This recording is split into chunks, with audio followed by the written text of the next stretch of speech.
혹시 북한이 우리나라를 쳐들어오지 못한 이유가 중이 때문이라는 이야기 혹시 들어봤나요?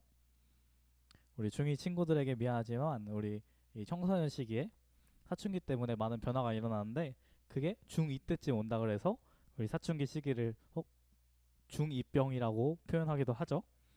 이 사춘기 있는 청소년들 때문에 무서워서 북한이 우리나라에 못 쳐들어온다는 이야기가 장난처럼 있어요. 그만큼 그 시기의 청소년들, 우리 중2병 청소년들이 무섭다는 거예요. 왜냐하면 그 시기의 청소년들은 물불 안 가리고 정말 눈에 뵈는 게 없이 살기 때문이에요. 막 나간다는 거죠. 전사님도 되게 사춘기를 세게 겪었었어요. 아마 6학년 때부터 해서 중학교 때까지 라고 생각하는데 부모님은 생각이 좀 다를 수도 있을 것 같아요.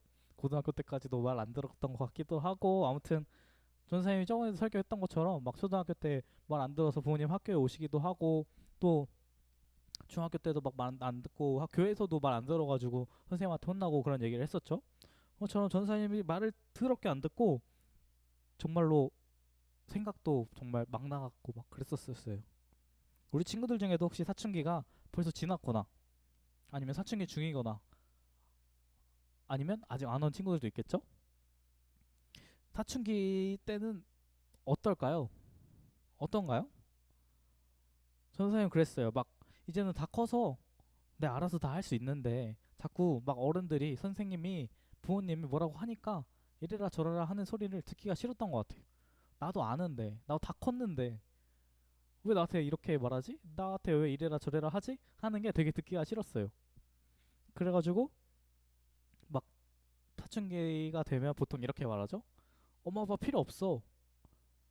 엄마 아빠 내가 알아서 할게. 건들지 마. 하고 문 쾅 닫고. 전사님도 그랬어요. 그런데 그게 아니더라고요.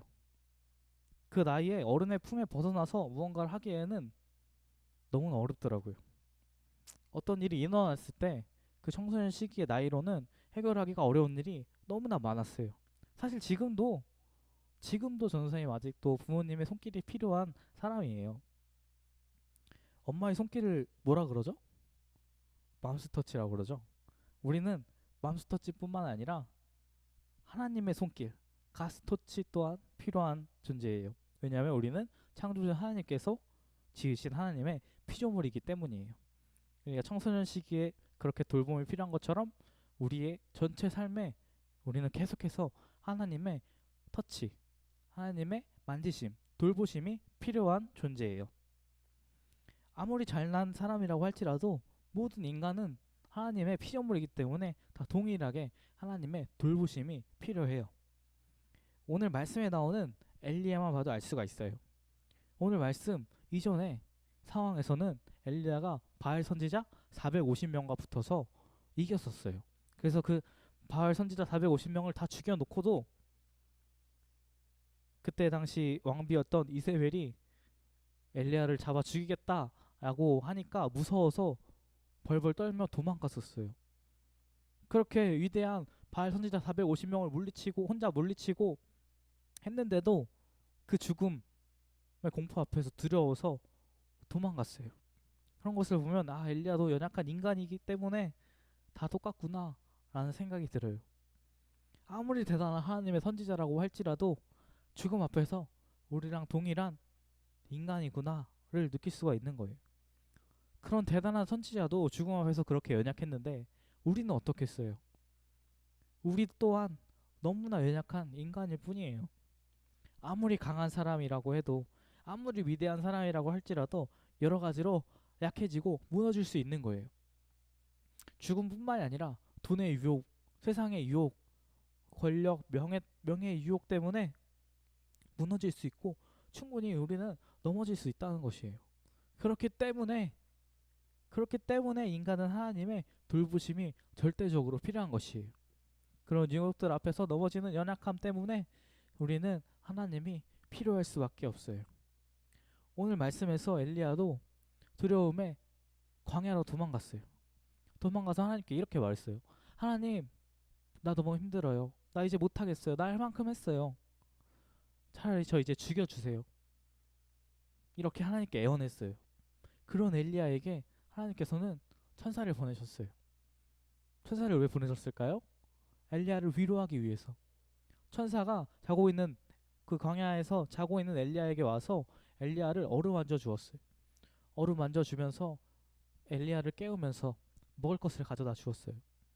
그 척박한 광야 가운데 아무도 없이 외롭게 또 죽음의 공포 앞에서 무서워 벌벌 떨고 있는 이 엘리야가 그 천사의 손길을 느꼈을 때, 그 따뜻한 위로를 느꼈을 때 그 손길이 얼마나 따뜻했겠어요. 때로는 그렇게 100마디 말의 위로보다 아무 말 없이 따뜻한 손으로 잡아주고 만져주는 게 더 위로가 되는 법이에요. 그렇게 천사가 엘리야를 만져주었을 때 따뜻한 위로를 얻을 수 있었던 것이에요. 또한 먹을 것도 없이 굶주려 있는 엘리야에게 하나님께서 보내신 천사를 통하여 먹을 것을 얻을 수 있었던 것이에요. 심지어 하나님께서 그냥 주시는 것도 아니고 불에 구운 떡을 주셨어요. 하나님께서 주셨을 때 그렇게 그냥 안 주시고 제대로 주시는 분이에요. 그렇게 불에 구운 떡과 물을 먹고 마셨지만 이미 많이 힘든 상태였기 때문에 바로 다시 쓰러지듯 잠이 들었어요. 그런데 천사가 한 번 더 와서 먹을 것을 주며 엘리야에게 한 번 더 위로하면서 이렇게 하나님께 예비하신 곳으로 갈 것을 이야기해 주었어요.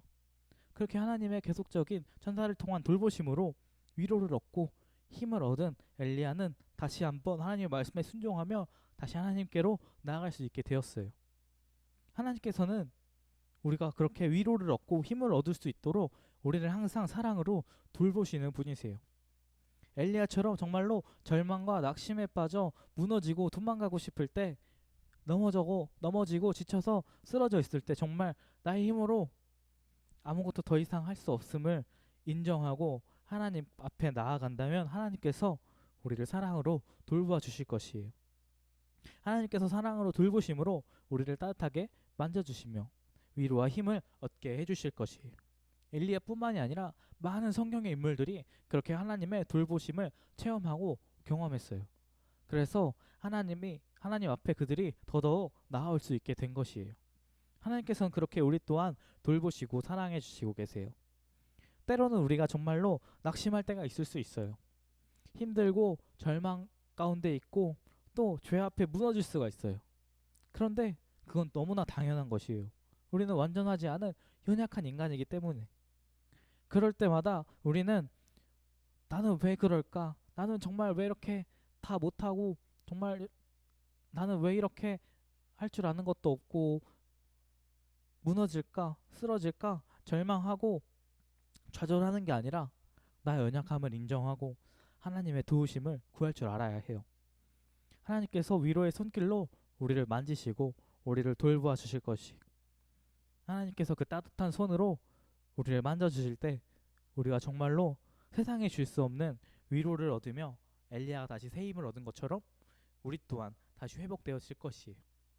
그렇게 어려운 상황 가운데서 언제나 우리를 돌보시는 하나님의 손길을 기억하며 하나님께 나아가서 하나님의 위로와 새 힘을 얻어 매 순간 삶에서 이겨나가는, 승리하는 우리 중등부 친구들 모두가 되기를 주님의 이름으로 축복을 드립니다. 기도하겠습니다. 사랑의 하나님 아버지, 감사합니다. 정말 우리를 돌보시고 정말 사랑으로 우리 언제나 함께 하시니 너무나 감사드립니다. 정말 주님, 우리가 정말로 낙심하고 좌절될 때마다 정말 주님께서 우리를 돌보시고 우리를 만져주심을 기억하며 주님께 나아가 정말 주님의 위로를 얻고 주님의 평안을 얻으며 새 힘을 얻어 주님께로 더욱더 나아갈 수 있는 우리 중등부 모두가 될 수 있도록 주님 함께하여 주시옵소서. 감사를 드리며 우리 주 예수 그리스도 이름으로 기도드립니다. 아멘.